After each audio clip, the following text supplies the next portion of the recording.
محترم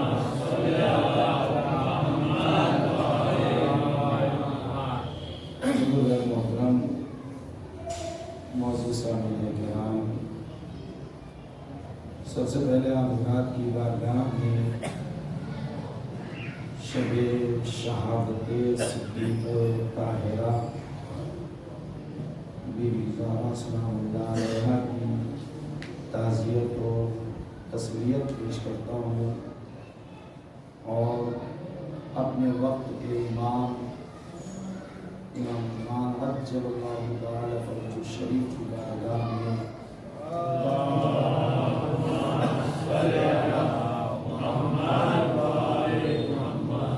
اس مظلومانہ دردناک شہادت کی تسلیت و تعزیت پیش کرتے ہیں، اس دعا کے ساتھ کہ مولا ہم سب کی عزا کو آپ شرف قبولیت عطا فرمائیں۔ ذکر ہے بی بی زہرا سلام اللہ علیہا کا، صدیق طاہرہ کا ذکر ہے۔ صادق ایک چیز ہوتا ہے اور ایک چیز ہوتا ہے صدیق۔ صادق کہتے ہیں سچ بولنے والے کو، اور اس سے بڑی منزل صدیق کی ہوتی ہے۔ ایک انسان نے یہاں دیکھا کہ مولانا ممبر پہ بیٹھے ہیں اور اٹھ کر گیا اپنے گھر۔ اس کے باپ نے پوچھا، اس کے بھائی نے پوچھا، اس کے عزیز نے پوچھا کہ مسجد میں گئے تھے؟ ہاں گئے تھے۔ مجلس ہو رہی ہے؟ ہاں ہو رہی ہے۔ یہ ہے صادق، یہ سچ بول رہا ہے، اسے کہتے ہیں صادق، سچ بولنے والا۔ لیکن صدیق کسے کہتے ہیں؟ صادق اور صدیق میں زمین و آسمان کا فرق ہوتا ہے۔ صادق اسے کہتے ہیں جو واقعے کو دیکھے اور دیکھنے کے بعد جا کر بیان کرے تو صادق کہلاتا ہے۔ لیکن صدیق اسے کہتے ہیں کہ زبان سے جاری ہو جائے وہی سچ ہو جائے۔ جیسے شہزادی نے کہا تھا، بیٹو درزی کپڑا لے کر آئے گا کہا تھا، اور رضوان جنت درزی بن کر کپڑا لے کر آئے گا۔ اسے صدیق کہتے ہیں، یعنی جو کہہ دے وہ سچ ہو جائے، اسے صدیق کہتے ہیں۔ تو ذکر ہے صدیق طاہرہ سلام اللہ علیہا کا۔ بات یہاں تک پہنچی تھی کہ شہزادی فلاں سے سلام کا جواب نہیں دیا، ناراض گئی، ناراحت گئی، منہ پھیر لیا، آئے شکایت کرنے کے لیے، شکوہ کرنے کے لیے مولا کائنات کے پاس، سفارش کے لیے۔ آپ لے کر چلیے، مولا لے کر جاتے ہیں، آپ کا گھر ہے، آپ میرے صاحب ہیں، ٹھیک ہے۔ اور اس کے بعد یہ عذر خواہی منافقانہ انداز سے، بنت رسول کے اس دنیا سے اٹھنا ہمارے لیے بڑا سخت ہے، ہم تو اسی دن مر گئے تھے جس دن رسول اللہ اس دنیا سے اٹھ گئے تھے۔ یہ روایت کل میں جو بیان کر رہا تھا، آج عربی متن نہیں پڑھ رہا ہوں، دیکھنا ہوگا دکھا دوں گا تاکہ بات زیادہ پہنچ جائے۔ شہزادی ہم لوگ اسی دن مر گئے تھے جس دن آپ کے بابا اس دنیا سے گزر گئے، اور آپ یہ یقین جانیے کہ میں اتنی محبت اپنی بیٹی سے نہیں کرتا ہوں جتنی میں آپ سے محبت کرتا ہوں، اور ہم نے جو آپ کو آپ کا حق نہیں دیا اس کی وجہ یہ ہے کہ چونکہ آپ کے بابا کی حدیث میرے سامنے تھی کہ ہم گروہ انبیاء وراثت نہیں چھوڑ کر جاتے ہیں، بلکہ جو چھوڑ کر جاتے ہیں وہ صدقہ ہوتا ہے، وہ ترکہ ہوتا ہے، ہم وراثت نہیں چھوڑ سکے جاتے ہیں۔ اسی لیے ہم مجبور تھے کہ ہم آپ کو آپ کا حق نہ دیں۔ پھر اس کے بعد شہزادی نے کہا کہ تم نے یہ حدیث سنی ہے، میں سنانے جا رہی ہوں، کیا تم نے سنی ہے؟ کہا شہزادی سنائیے۔ شہزادی نے پھر حدیثیں سنانا شروع کی، کئی حدیثیں سنائی کہ میرے بابا نے بتایا تھا فاطمہ میرا ٹکڑا ہے، کیا تم نے سنا؟ کہاں سنا؟ کہ جس نے اس کو اذیت پہنچائی اس نے مجھے اذیت پہنچائی، کیا تم نے سنا؟ کہاں سنا؟ کہ اس کے بعد 2-3 حدیثیں جو میں سنا چکا ہوں، شہزادی نے یہ حدیثیں فلاں فلاں کو سنائی، اور سنانے کے بعد اب ان لوگوں نے اقرار کیا کہ ہاں بنت رسول، ہم نے یہ حدیثیں اپنے کانوں سے رسول اللہ سے سنا ہے کہ میں اللہ کو گواہ بنا کے کہتی ہوں، ملائکہ کو گواہ بنا کر کہتی ہوں، اپنے بابا کو گواہ بنا کر کہتی ہوں کہ تم دونوں نے مجھے ناراض کیا ہے، تم دونوں نے مجھے ستایا ہے، اور میں تم دونوں کے لیے ہر نماز کے بعد نفرین کروں گی، ہر نماز کے بعد لعنت کروں گی۔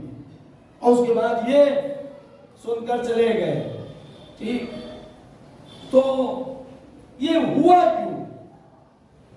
وجہ کیا تھی یہ ہونے کی کہ شہزادی ناراض اس دنیا سے چلی گئی ان دونوں سے، ہے نا؟ وہ آپ ہوم ورک ہے، آپ دیکھیے گا۔ ٹھیک، تو اس سلسلے میں آیت پیش کروں گا، برادران اہل سنت کی کتابوں سے ان کی باتوں کو پیش کروں گا، حدیث بھی پیش کروں گا، اور دلیل کے طور پر قرآن کی آیت اور احادیث پیش کروں گا۔ صلوات بھیجیں محمد والے محمد۔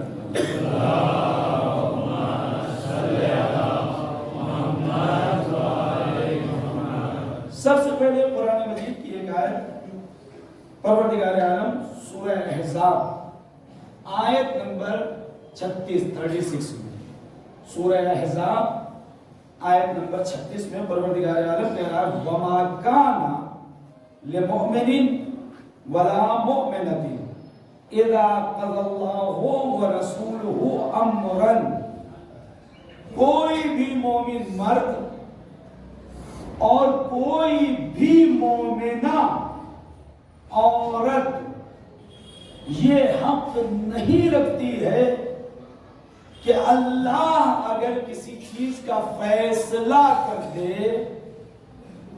اللہ کسی چیز کا فیصلہ کر دے، وَقَضَىٰ رَبُّكَ أَلَّا تَعْبُدُوا إِلَّا إِيَّاهُ، اللہ کا فیصلہ ہے کہ اللہ کے علاوہ کسی کی عبادت مت کرنا۔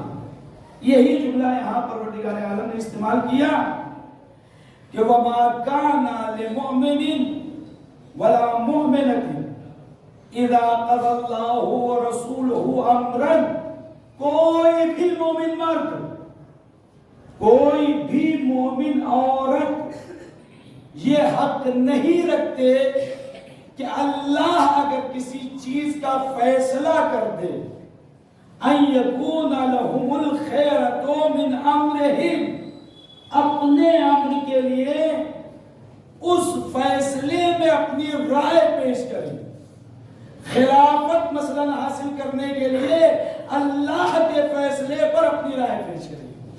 بات سمجھ میں آ گئی؟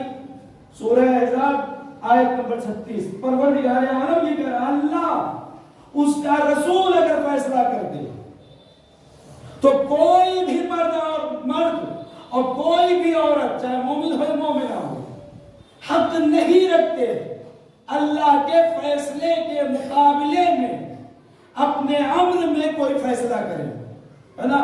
اپنے امر کے لیے اللہ کے فیصلے کے مقابلے میں کوئی فیصلہ کرے۔ پھر اللہ کہہ رہا ہے وَمَن يَعْصِ اللَّهَ، اور جو بھی انسان یہ گناہ کرے گا، ہے نا؟ یہ گناہ جو بھی انسان انجام دے گا، وَرَسُولُهُ، اللہ کے سلسلے میں گناہ انجام دے یا رسول اللہ کے سلسلے میں گناہ انجام دے، فَقَدْ ضَلَّ ضَلَالًا مُبِينًا، تو ایسا انسان گمراہی میں بہت دور نکل چکا ہے۔ اگر اللہ کے فیصلے کے مقابلے میں، رسول اللہ کے فیصلے کے مقابلے میں کوئی فیصلہ سنائے، اللہ کا فیصلہ امامت و خلافت کے لیے کیا تھا؟ قرآن میں آیت موجود ہے، یا ایھا الرسول بلغ، ہے نا، یہی تو تھا۔ اور رسول اللہ نے اعلان بھی کیا، 1-2 لوگوں میں نہیں، 4-6 لوگوں میں نہیں، 10-15 لوگوں میں نہیں، اللہ نے رسول اللہ کے ذریعے اعلان کروایا 1.25 لاکھ حاجیوں کے درمیان۔ اور اس غدیر کو 110 صحابیوں نے اہل سنت برادران کی کتابوں میں حدیث غدیر موجود ہے، 110 صحابیوں سے موجود ہے۔ یہ کس کا فیصلہ تھا؟ اللہ کا فیصلہ تھا، رسول اللہ نے اعلان کر دیا، رسول اللہ کا فیصلہ تھا، من کنت مولاہ فہذا علی مولا۔ کوئی بھی اختیار نہیں رکھتا، اللہ کہہ رہا ہے سورہ احزاب میں۔ اب اگر غدیر کے مقابلے میں سقیفہ کا قیام ہو جائے تو یہ قیام کرنے والے گمراہی میں بہت دور نکل چکے ہیں۔ یہی تو قرآن کہہ رہا ہے۔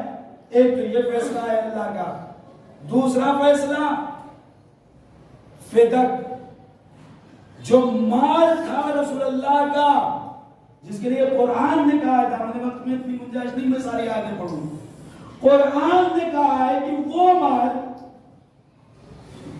جو رسول اللہ کو ملے، جس میں گھوڑے دوڑائے نہ گئے ہوں اور مسلمانوں کے سپاہیوں نے جنگ نہ کی ہو، اور رسول اللہ کو وہ مال مل جائے، آگے سلو کر دے اور رسول اللہ کو دے دیں، تو وہ مال ہے رسول اللہ کا۔ قرآن کہہ رہا ہے نا، قرآن کہہ رہا ہے اس بات کو۔ اب رسول اللہ کو جب یہ مال ملا، فتح خیبر کے بعد فدق ملا رسول اللہ کو، یہودیوں نے دیا رسول اللہ کو فدق، اور اس سلسلے میں قرآن میں آیت موجود ہے، سورہ اسرا آیت نمبر 26، مباہلے والی آیت ہے، آخر میں وَآتِ ذِی الْقُرْبَىٰ حَقَّهُ، قرآن کی آیت موجود ہے، اے رسول اپنے قربا کو ان کا حق دے دو۔ جب یہ آیت نازل ہوئی، کون سا حق، کیا حق؟ رسول اللہ نے پوچھا پروردگار عالم سے، کون سا حق اور کیا حق اور کسے دے دو؟ اللہ کے نبی نے سوال کیا۔ اب اس سلسلے میں برادران اہل سنت کے صحیح مسلم سے پہلے، بخاری سے پہلے، ترمذی سے پہلے، یعنی 200 ہجری کے بعد کے کچھ راوی، کچھ محققین، کچھ مصنفین، اور 7 ہجری اس کے بعد کی ہجری والوں کے میں ریفرنس آپ حضرات کو دے رہا ہوں اس آیت کے ذیل میں۔ رسول اللہ نے سوال کیا، کون سا حق، کیا حق اور کسے دینا ہے؟ اس آیت کے ذیل میں برادران اہل سنت اس آیت کی تفسیر اس طریقے سے بیان کرتے ہیں۔ حافظ ابو القاسم حسقانی یہ اپنی کتاب شواہد التنزیل، اس میں ابو سعید خدری سے روایت نقل کرتے ہیں، یہ فرماتے ہیں جب یہ آیت نازل ہوئی وَآتِ ذِی الْقُرْبَىٰ حَقَّهُ، تو پیغمبر نے، یہ لکھ رہے ہیں اپنی کتاب میں کہ پیغمبر نے فاطمہ کو بلایا اور فدق فاطمہ کو دے دیا۔ ٹھیک، اللہ کا فیصلہ تھا کہ فاطمہ کو فدق دے دو، رسول اللہ نے فدق فاطمہ کے حوالے کر دیا۔ یہ ایک برادران اہل سنت اپنی کتاب میں نقل کروا رہے ہیں۔ ٹھیک، اور پھر یہ لکھتے ہیں اسی کتاب میں کہ یہ جو مال ہے، یہ جو حق ہے، یہ شہزادی کو دے دو، اور ان کے بعد آنے والی جو ان کی نسل ہے، جو سلسلہ امامت ہے، یہ مال ان تک منتقل ہوتا رہے گا۔ یہ لکھتے ہیں برادران اہل سنت یعنی۔ پھر اس کے بعد دوسرے مفسر سیوطی، ان کی تفسیر کا نام ہے در منصور، یہ بھی روایت نقل کرتے ہیں کہ جس وقت یہ آیت نازل ہوئی ہے، تفسیر لکھتے ہیں اس آیت کی، سورہ اسراء آیت نمبر 26 کی تفسیر لکھتے ہیں کہ جب یہ آیت نازل ہوئی تو رسول اللہ نے شہزادی کو بلایا اور بلانے کے بعد فدق شہزادی کے حوالے کر دیا۔ پھر اس کے بعد یہ اپنی تفسیر میں اسی سلسلے میں ابن عباس سے ایک روایت بھی نقل کرتے ہیں جو رسول اللہ سے کہ رسول اللہ نے فدق شہزادی کے حوالے کر دیا، یہ لکھتے ہیں۔ پھر اس کے بعد یہ اپنی کتاب میں لکھتے ہیں کہ فدق حقیقتاً یقینی اور قطعی اعتبار سے مال فاطمہ تھا۔ رسول اللہ نے اپنی حیات طیبہ میں فدق شہزادی کے حوالے کر دیا تھا۔ یہ برادران اہل سنت کے دوسرے مفسر، اور اس بات کو دیگر کتابوں میں بھی ابن حجر حیثمی بھی اس بات کو لکھتے ہیں، صاحب میزان الاعتدال بھی اس بات کو لکھتے ہیں، اور صاحب کنز العمال بھی، کتابوں کا نام لے رہا ہوں، دامن وقت میں گنجائش نہیں جو میں اتنی تفصیل سے بولوں گا، یہ بھی اسی بات کو اپنی کتابوں جو بات ابھی بیان کی ہے اپنی کتابوں میں نقل کرتے۔ کون ہے یہ سب؟ برادران اہل سنت کے مفسر، عالم، مصنف، ٹھیک، محقق، دانشور، مؤلف، یہ حضرات ہیں۔ پھر اس کے بعد ابن الحدید معتزلی، برادران اہل سنت کے عالم دین ہیں جنہوں نے نہج البلاغہ کی شرح لکھی ہے۔ کیا لکھی ہے؟ نہج البلاغہ کی شرح لکھی ہے۔ یہ اسی روایت کو اپنی شرح نہج البلاغہ میں اسی بات کو جریر طبری سے اسی بات کو اپنی شرح میں لکھتے ہیں، اور محمد بن جریر طبری تاریخ کبیر میں اسی بات کو لکھتے ہیں۔ اس کے علاوہ اور دیگر محدثین ہیں، وقت نہیں لوں گا۔ اب یہ اپنی تفسیر میں کیا لکھتے ہیں کہ جب یہ آیت نازل ہوئی تو رسول اللہ نے سوال کیا، پروردگار کیا مال کس کو دینا ہے؟ اس کے بعد یہ لکھتے ہیں کہ جب یہ آیت نازل ہوئی، لما نزلت، جب یہ آیت نازل ہوئی، اس کے علاوہ بھی بہت سارے مفسرین ہیں جو میں نام نہیں لے رہا ہوں، اگر پوچھنا ہوگا تو آ جائے گا، میں بتا دوں گا۔ اسی بات کو لکھ رہے ہیں، اسی چیز کو لکھ رہے ہیں جو میں بیان کر رہا ہوں۔ لما نزلت آیت وآت ذی القربى حقہ، جب یہ آیت نازل ہوئی، دعا نبی صلی اللہ علیہ وآلہ وسلم فاطمہ، نبی نے شہزادی فاطمہ کو بلایا، فآتاہ فدق الکبیر، تھوڑا سا فدق نہیں دیا، پورا فدق شہزادی کے حوالے کر دیا۔ کون لکھ رہا ہے؟ برادران اہل سنت کے مفسر، ٹھیک۔ اب رسول اللہ نے اپنی حیات طیبہ میں فدق کس کے حوالے کر دیا؟ شہزادی کے حوالے۔ کون کہہ رہا ہے یہ؟ سارے برادران اہل سنت کے مفسر، محقق، مصنف، چند افراد کا میں نے نام لیا ہے۔ یہ اپنی کتابوں میں اس بات کو ثبوت کے ساتھ لکھ رہے ہیں، جسے دیکھنا ہے دیکھ سکتا ہے۔ میں نے حوالہ اس لیے دیا ہے، جو بھی تحقیق کرنا چاہے، اس لیے کہ فاطمیہ پہنچانا ہے، اہم ہے فاطمیہ پہنچانا۔ رسول اللہ نے حوالے کر دیا فدق، ٹھیک۔ اب اس کے بعد ہوا کیا؟ ہوا یہ کہ جو رسول اللہ نے فیصلہ کر دیا تھا، اللہ نے جو فیصلہ کر دیا تھا، میں نے جو آیت سنائی اس کے ذیل میں بات کر رہا ہوں۔ اللہ نے جو فیصلہ کر دیا تھا کہ فدق فاطمہ کو دے دیا جائے، رسول اللہ نے اس فدق کو فاطمہ کو دے دیا۔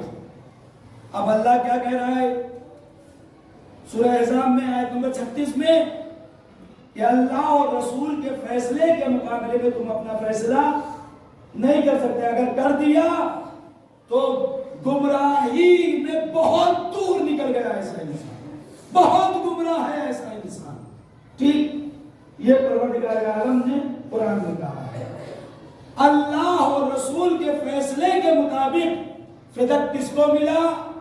بنت رسول کو ملا، شہزادی کو ملا نا، فدق شہزادی کو مل گیا۔ اب ہوا کیا؟ ہوا یہ کہ اس فدق کو برادران اہل سنت نے اپنی کتابوں میں لکھا ہے، اس فدق پہ قبضہ کر لیا گیا۔ جو حاکم تھا آپ جانتے ہیں، امت میں جسے نہیں پتا ہے وہ نام تلاش کر کے لایا گیا، کسی سے پوچھ لے گا۔ حاکم نے شہزادی کے جو عمال تھے، کاریگر، کام کرنے والے کارمند افراد تھے، ان کو ہٹا دیا گیا اور حاکم نے اپنے کام کرنے والوں کو وہاں بھیج دیا، جس کے بارے میں برادران اہل سنت اپنی کتابوں میں اس طریقے سے لکھ رہے ہیں۔ سنیے، جناب ابن شبۃ النمیری، ٹھیک، یہ کب کے ہیں؟ 262 ہجری، یعنی 1200 سال پہلے کے ہیں، 1200 سال پہلے۔ اب کیا چلا؟ 1444 سے 48، ٹھیک۔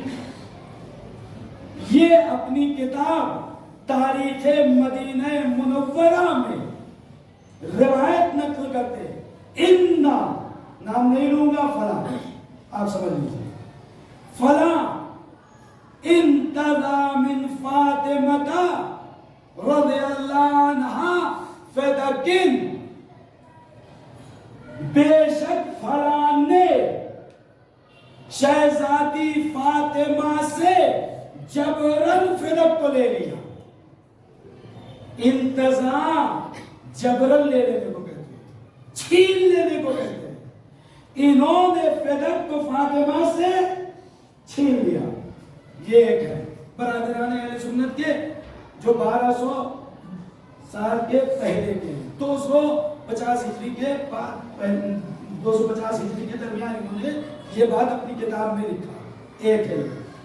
پھر اس کے بعد ابن حجر ہیثمی اپنی کتاب سوائق محرقہ، دیکھیے درس کے اعتبار سے سنیے، چونکہ فاطمیہ پہنچانا ہے نا، کبھی کبھی ایسے بھی سننا پڑتا ہے، ضروری ہے تاکہ آپ جواب دینے لگے، یہاں سے لے کے جائیں اور جواب دے سکے، بتا سکے۔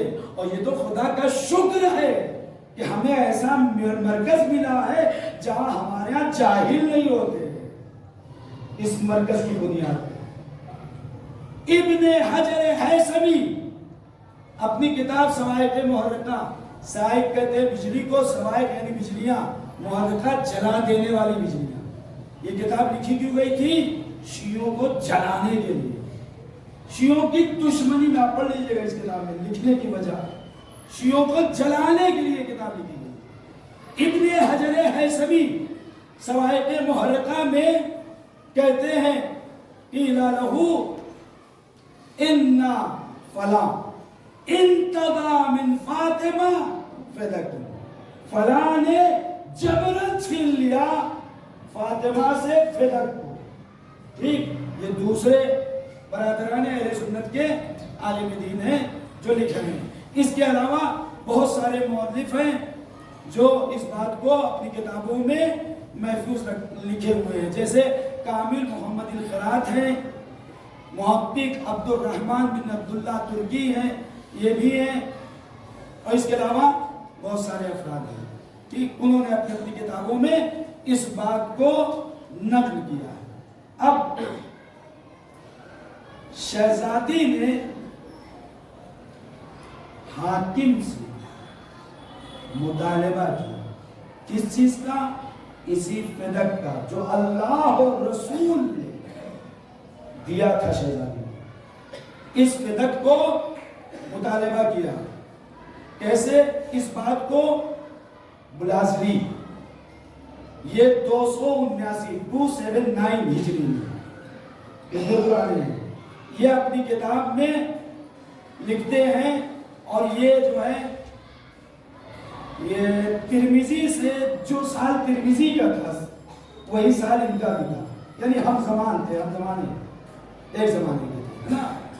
یہ اپنی کتاب میں لکھتے ہیں ان فاطمہ رضی اللہ عنہا قالت، بے شک شہزادی فاطمہ سلام اللہ علیہا نے کہا، ماں رضی اللہ ہیں، ہم اپنے اعتبار سے سلام اللہ علیہ، روایت میں جو ہے رضی اللہ ہے، ٹھیک، انہوں نے فلاں سے کہا، فلاں ہوم ورک میں ہے، یعنی حاکم سے کہا، جو حاکم تھا، اس سے کہا، کیا کہا؟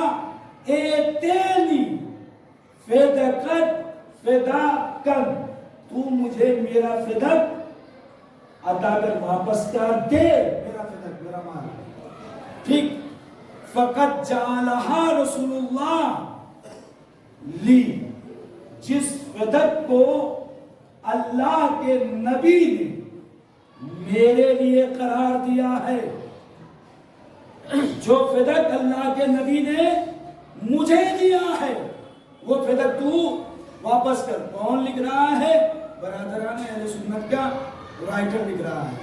اس کے علاوہ فتوح البلدان میں یہی بات موجود ہے۔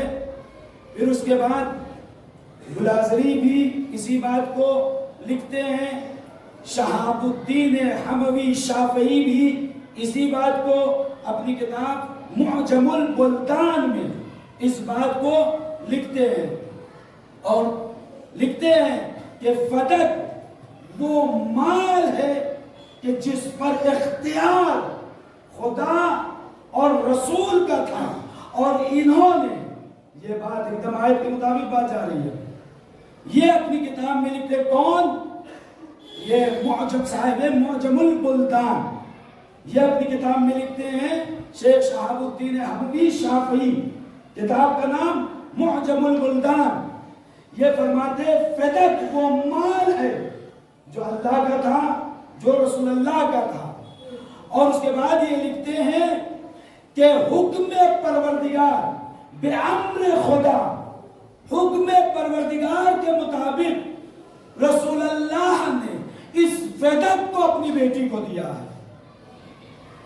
یہ لکھ رہے ہیں، شہزادی مانگنے گئی اور حکم پروردگار کے مطابق یہ مال کس کا تھا؟ شہزادی اللہ اور رسول کا تھا، اور اللہ اور رسول نے کس کو دیا؟ شہزادی کو دیا، ٹھیک۔ لیکن جواب میں کیا ملا جب شہزادی نے مانگا؟ تو اب جواب میں یہی جن کا میں نے نام لیا ہے، یہی اپنی کتاب میں لکھتے ہیں کہ حاکم نے شہزادی سے کہا کہ تم گواہ لاؤ، تم گواہ لاؤ، ٹھیک، گواہ مانگے۔ اب یہ گواہی والی بات، گواہ، یہاں پہ میں اپنے عالم دین شہید صدر کی ایک بات بیان کرتا ہوں۔ انہوں نے کہا کہ فدق شہزادی جو لینے گئی تھی وہ یہ زمین لینے نہیں گئی تھی کہ بس زمین لینے گئی تھی، نہیں، اصل میں فدق سے شہزادی کو ثابت کرنا تھا امامت و ولایت علی کو، اور دشمنوں کا حقیقی چہرہ سامنے کرنا، اس لیے شہزادی گئی تھی، وہ زمین کے لیے لینے کے لیے نہیں گئی تھی، اس لیے گئی تھی کہ حقیقی چہرہ اور جو صاحب حق ہے، صاحب حق کو حق مل جائے، یعنی دفاع ولایت کے لیے شہزادی ہوئی، ٹھیک۔ کیا مانگی حاکم نے؟ شاہد، گواہ مانگا۔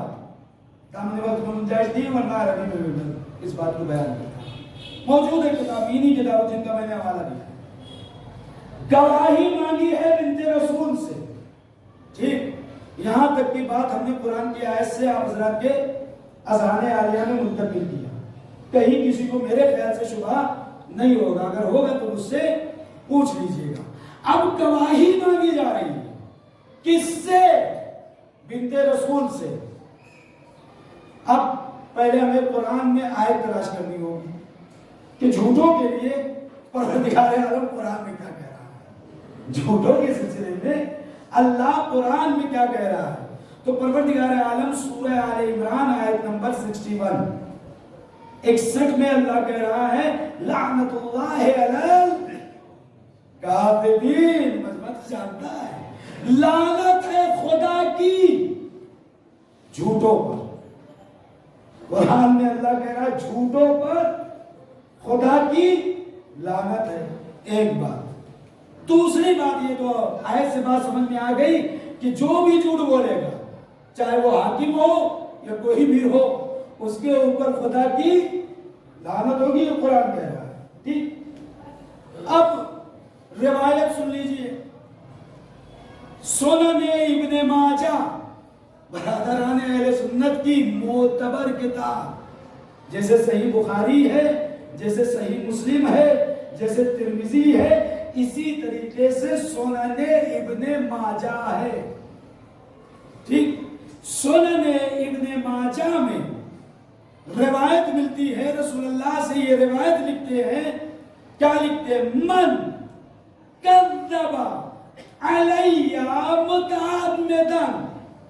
رسول فرماتے ہیں جو بھی انسان مجھ رسول پر جان بوجھ کر جھوٹ منسوب کرے, جھوٹ بولے کہ رسول اللہ مثلا رسول اللہ یوں ہی چلے گئے تھے, ان کی کوئی وراثت ہی نہیں مثلا ہے نا, وہ جو چھوڑ کے گئے تھے وہ صدقہ تھا مثلا میں کہہ رہا ہوں. باقی بات سمجھنے والے آپ حضرات سمجھیے. برادران اہل سنت کی معتبر کتاب میں رسول اللہ کی معتبر حدیث, اس حدیث میں انہیں کوئی شک نہیں ہے, اور یہ حدیث ہمارے ہاں بھی موجود ہے اتفاق سے. ہمارے ہاں بھی یہ حدیث کیا ہے؟ جو بھی رسول اللہ کے اوپر جان بوجھ کر جھوٹ بولے فَلْيَتَوَّ مَقْعَدَهُ مِنَ النَّارِ. اللہ ایسے انسان کو اوندھے منہ جہنم میں ڈالے گا. ایسے انسان کو اللہ جہنم میں ڈال دے گا جو جھوٹی بات رسول اللہ کی طرف منسوب کر دے. شہزادی جب مانگنے گئی ہیں تو شہزادی سے کیا مانگا گیا؟ گواہ مانگا گیا. یہی تو مانگا ہے حاکم نے کہ گواہی لاؤ, شاہد لاؤ, کوئی ہے گواہ. اب اس کے علاوہ ایک اور حدیث سن لیجیے, مسلمانوں کی ماں کی حدیث. کس میں ہے یہ حدیث؟ مسند ابو یعلا الموصلی. یہ اور یہ حدیث جو ہے دیگر بھی کتابوں میں موجود ہے. ٹھیک. پوچھنا ہوگا کتابوں کا نام, آ جائیے میں بتا دوں گا. حدیث ہے جناب مسلمانوں کی بات. کیا ہے حدیث؟ قالت. اب نام سمجھ لیجیے کون ہے, میں نہیں بتا رہا ہوں. ہوم ورک میں قالت عورت کے لیے ضمیر استعمال ہو, قالا نہیں ہے, قالت. عورت نے کہا. کون سی عورت نے کہا؟ یہ آپ خود ہوم ورک میں. ٹھیک. ما رأيت أحدا قط أصدق من فاطمہ. میں نے اپنی زندگی میں فاطمہ سے زیادہ کوئی سچی عورت دیکھی ہی نہیں. کون لکھ رہا ہے؟ برادران اہل سنت کی کتاب میں موجود ہے. ٹھیک. اب یہ چیز گواہ کس سے مانگا جا رہا ہے؟ جس کے لیے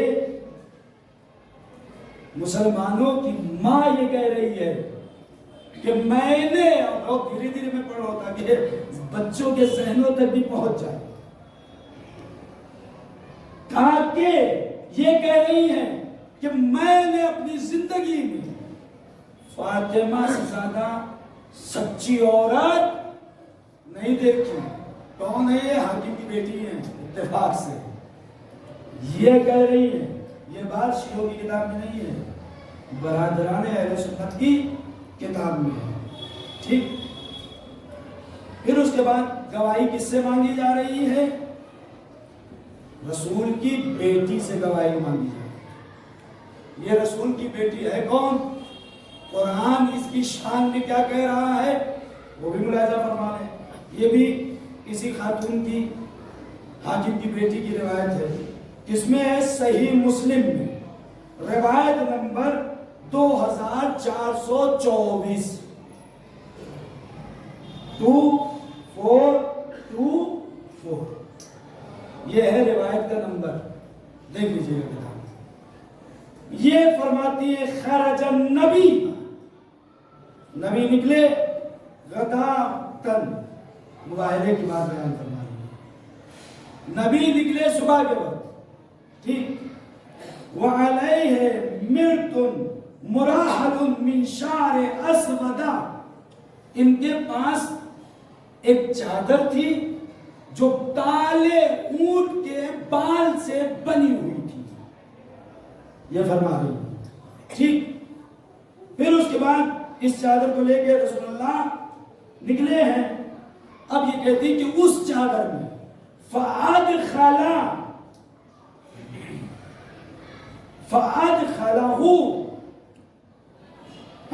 پھر یہ کہتی فَجَعَلْ حسن ابن علی، جب رسول یہ چادر لے کر نکلے ہیں تو حسن ابن علی آئے۔ پھر اس کے بعد ثُمَّ جَعَلْ حسین، پھر حسین آئے، فَدَخَلَ مَعَهُ، رسول کے ساتھ اس چادر میں داخل ہو گئے۔ ثُمَّ جَاءَتْ فاطمہ، پھر فاطمہ آئی، اس چادر میں داخل ہو گئے۔ فَأَدْخَلَهَا، یہ بھی اس میں داخل ہو گئی۔ ثُمَّ جَاءَ عَلِي، پھر اس کے بعد علی آئے۔ کتنے افراد آنے والے ہو گئے؟ 5 افراد آئے۔ فَأَدْخَلَهُ، علی بھی اس چادر کے اندر داخل ہو گئے۔ ثُمَّ قَالَ، اب رسول اللہ نے فرمایا، کیا فرمایا؟ یہ فرماتی ہے، کیا فرمایا؟ اِنَّمَا يُرِيدُ اللَّهُ لِيُذْهِبَ عَنْكُمُ الرِّجْسَ أَهْلَ الْبَيْتِ، یہ فرماتی ہے کہ رسول اللہ نے فوراً اس آیت کی تلاوت کی۔ کیا ہے آیت کا مطلب؟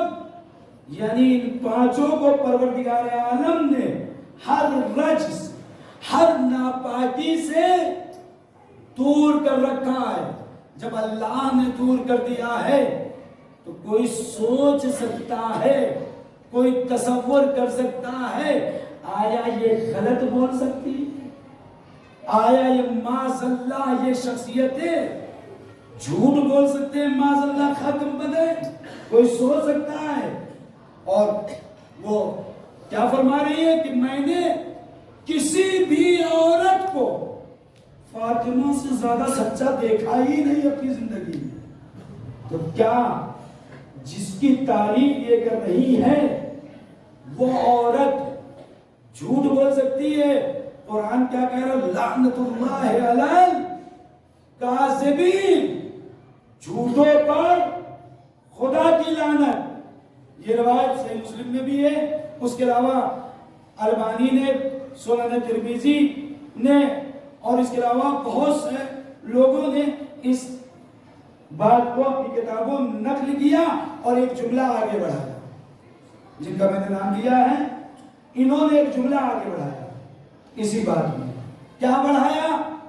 کہ جب چادر کے نیچے آ گئے تو رسول اللہ نے، اور اگر واقعاً ان حدیثوں کو، ان باتوں کو اگر قبول کرتے ہیں تو پھر کہنے کا حق ہی نہیں ہے فلاں اہل بیت میں ہے، وہ اہل بیت میں ہے، وہ اہل بیت میں ہے۔ رسول اللہ جب یہ 5 ہستیاں چادر کے نیچے آ گئی تو صاحب کتاب، صاحب ترمذی اپنی کتاب میں بھی، البانی اپنی کتاب میں بھی لکھتے ہیں کہ رسول اللہ نے ہاتھوں کو اٹھایا، اٹھانے کے بعد کہا اللہم ہاؤلائے اہل بیتی، پروردگار یہی میرے اہل بیت ہیں، یہی میرے اہل بیت ہیں۔ پھر اس کے بعد اللہ کے رسول اللہ فرماتے ہیں فَاذْهَبْ عَنْهُمُ الرِّجْسَ وَطَهِّرْهُمْ تَطْهِيرًا، ان سے ہر ناپاکی کو پروردگار دور کر دے، انہیں پاک کر دے جیسا پاک رکھنے کا حق ہے۔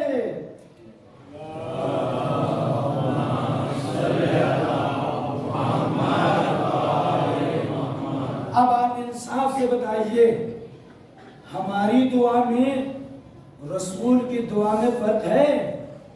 ہماری دعا قبول نہ ہو، کوئی ضروری نہیں ہماری دعا قبول ہو، لیکن کیا کوئی کہہ سکتا ہے کہ رسول اللہ کی دعا کو پروردگار عالم ٹال دے؟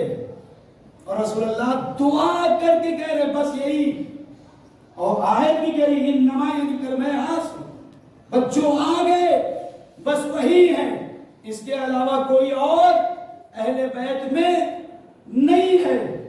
رسول اللہ کی دعا اللہ ٹال نہیں سکتا، اور اللہ کا نبی دعا کر کے کہہ رہا ہے پروردگار بس یہی میرے اہل بیت ہے.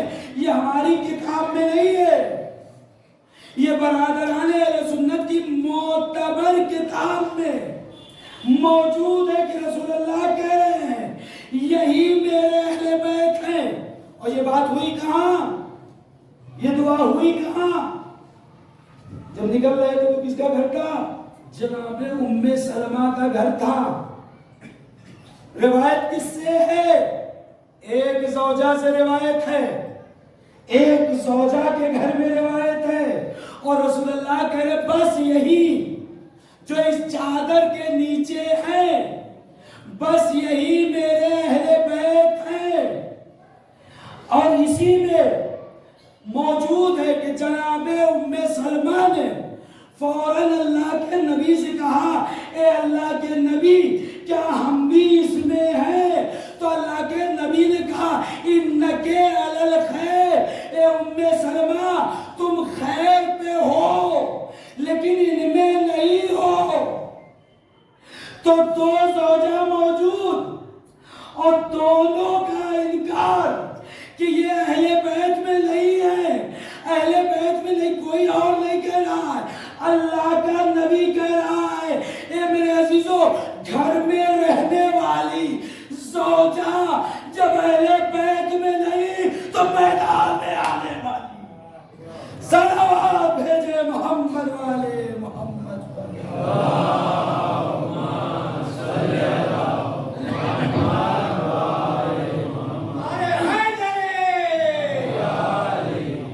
جب گھر میں رہنے والی اہل بیت میں نہیں، اور میں یوں ہی نہیں کہتے میں میدان میں آنے والا. ہاں یہ بھی برادران اہل سنت کبھی کبھی اگر موضوع نکلا اور موقع رہا تو اس پہ بھی تفصیل سے گفتگو ہوگی، اس پہ اس مسئلے پہ، لیکن اس وقت نہیں ہے. اس پہ شہزادی مانگنے گئی، انکار کیا کس کا؟ جس کی شان میں آئے تطہیر، جس کی طہارت پاکیزگی صداقت کا کلمہ پروردگار پڑھ رہا ہے، جس کی صداقت سچائی کی گواہی حاکم کی بیٹی دے رہی ہے. اور قرآن کیا کہہ رہا ہے؟ جھوٹوں پر خدا کی لعنت. رسول اللہ کی حدیث کیا کہہ رہی ہے؟ حدیث کہہ رہی جو بھی رسول کے اوپر جھوٹی بات منسوب کرے اللہ اسے جہنم میں ڈال دے گا. اے مسلمانوں مجھے جواب دو، کون سچا ہے؟ حاکم کی بیٹی سچی ہے یا جس کی شان میں اللہ قصیدے پڑھ رہا ہے؟ اللہ جس کی شان میں قصیدے پڑھ رہا ہے وہ سچی ہے، اور اس کی صداقت کی گواہی خود حاکم کی بیٹی دے رہی ہے. اب مسلمانوں خود فیصلہ کرو، کون جنتی ہے، کون جہنمی ہے، کون لعنت اللہ ہے؟ خود فیصلہ کرو کون ہے. خود اپنی کتابوں کو پڑھ کر فیصلہ کرو، اور انصاف سے فیصلہ کرو گے اگر تو حاکم لعنتی ہو جائے گا. میں اپنی جیب سے نہیں کہہ رہا ہوں، انہی جتنی باتیں پڑھی ہیں برادران اہل سنت کی کتاب سے، انہی روایات، انہی تفسیر کے ذیل میں کہہ رہا ہوں. اب سوچ لیجئے، رسول کی بیٹی سے گواہی مانگی اور شہزادی نے گواہی بھی پیش کی. اب وقت نہیں ہے کہ جو میں پڑھوں انشاءاللہ. گواہی میں